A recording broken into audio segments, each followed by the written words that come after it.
In the wheelchair rugby at the Carioca Arena 1, Brazil were in action, up against France in a match to determine 7th place. The hosts were looking to finish on a positive note, having lost all 3 of their group games. And for much of the match here, they kept their opponents in check.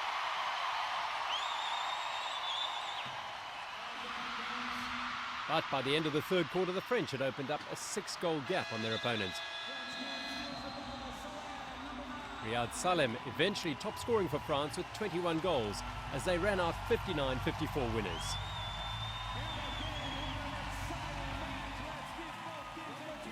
The first of the wheelchair rugby semi-finals was an equally competitive affair as 2 of the game's heavyweights battled it out for a place in the final. London 2012 bronze medalists, the United States, had won all 3 of their group games and were looking to avenge their defeat to Canada in the final of the 2015 Pan American Games. We joined the action in the second quarter, with the United States up by 14 goals to 13. Whitehead up against Pudabaugh. Pudabaugh has speed.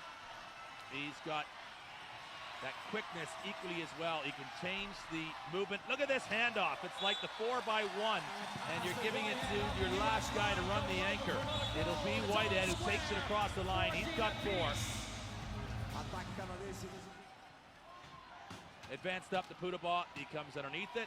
He secures it, and he drops it for the referee to restart play. He has been very calm under pressure so far. Medel can go all the way along that baseline. You'll lob it into Whitehead. There it is. It's over the top. And this really is easy pickings for Zach Medel as he crosses the line. A little bit of a facial. As he's got 7.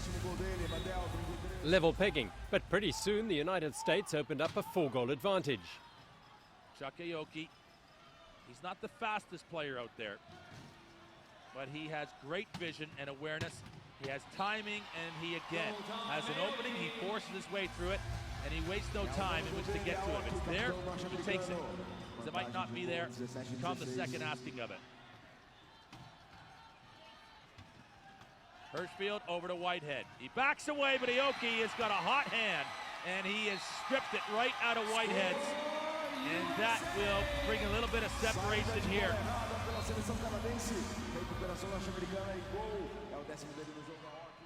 The ball back into Aoki.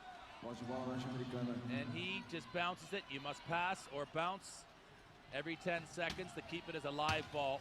He again is just using the cross blocking available to him.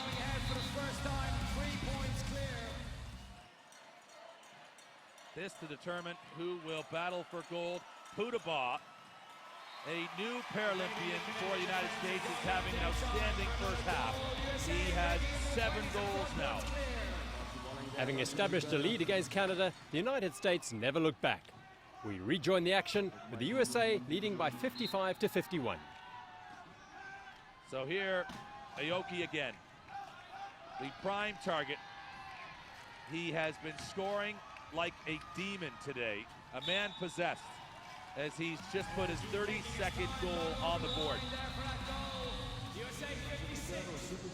Whitehead comes out again, a steady pair of hands, just to take a little bit of the burden off of Medel. He opens him up. Medel takes that the full course, and he will score again. It's within 4, but it's inside the last minutes, and the Americans have put what looks to be another nail in the hopes of the Canadians to go to a gold medal match there. Wheeler will score again, and Wheeler has got himself double digits today in goals. Look at Medel fly. Oh, he can move. And you really can't fault Medel. He has done what he's been asked to do. You really can't fault anybody, but it comes down to just little things. And the Americans have been better. Aoki keeps coming like a storm in waves. And it's unrelenting. And probably equally exhaustive for the Canadians, trying to just think of a game plan for him. Oh, a good decoy, but it will be another Medel score. The Americans are experienced enough and smart enough to just keep the ball moving. Don't get into anything unnecessary. And I wouldn't expect it. They have too much respect for each other, these nations, in this sport. And that rivalry is a good one. Of course, it's heated, but it is because they need each other in which to be the best that they can be, both of them. And right now, the Americans look to have slingshotted past the Canadians. The momentum of a victory, of an undefeated scoreline already in this tournament. There is something to be said for that. And whilst it was an overtime defeat against Australia, in this short tournament, every little detail does count. It's Wheeler waiting to go across, and they will count it as a result of Whitehead going across the line. 3 seconds, one more play from Hirschfield. It's in to Medell, and I think he's going to keep it. He holds on, and that will be the gold medal match for the United States.